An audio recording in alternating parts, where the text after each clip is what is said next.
పెట్టుకునే టైం మనం పెట్టుకుందాం, ఎట్లా చేయాలనో నిర్దేశిద్దాం.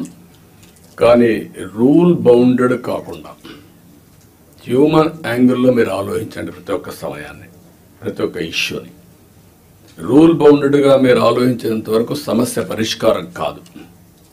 కానీ హ్యూమన్ యాంగిల్లో ఆలోచించినప్పుడు అదే రూల్ కింద ఆ సమస్యను పరిష్కారం చేసే పరిస్థితి మీకు వస్తుంది. అలాంటి ఆలోచనకు శ్రీకారం చుట్టాలి.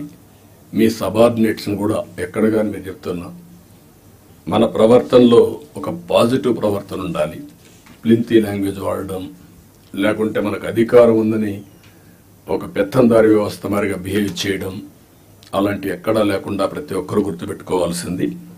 కొలీగ్స్ని ఏ విధంగా పని చేయించామో రాజీ లేదు, కానీ వల్గర్గా మాట్లాడి వాళ్ళని కొంచెం ఇన్సల్ట్ చేయడం ఇలాంటి చేయకూడదన్న అభిప్రాయం. దాన్ని మీరు ఫాలో కావాలి.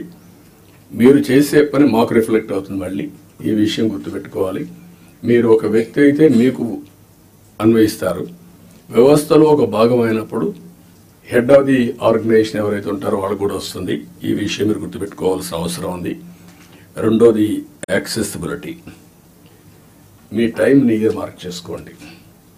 నేను కూడా ఎవ్రీ సాటర్డే కూర్చొని సీఎంఓ ఏ విధంగా పనిచేశాం, టైం ఎట్లా మేనేజ్ చేశాం, నేను ఎట్లా ఇంప్రూవ్ చేసుకోవాలి, అన్ని విషయాల్లో ఒక పక్క మీటింగ్స్, ఒక పక్క పబ్లిక్ రిలేషన్స్, ఒక పక్క మా పార్టీ వర్క్, అన్నిటికి కూడా మేము ఇయర్ మార్క్ చేసుకొని ముందుకు పోతున్నాం. అందరికి యాక్సెసిబిలిటీ ఇచ్చే పరిస్థితిలో ఉన్నాం.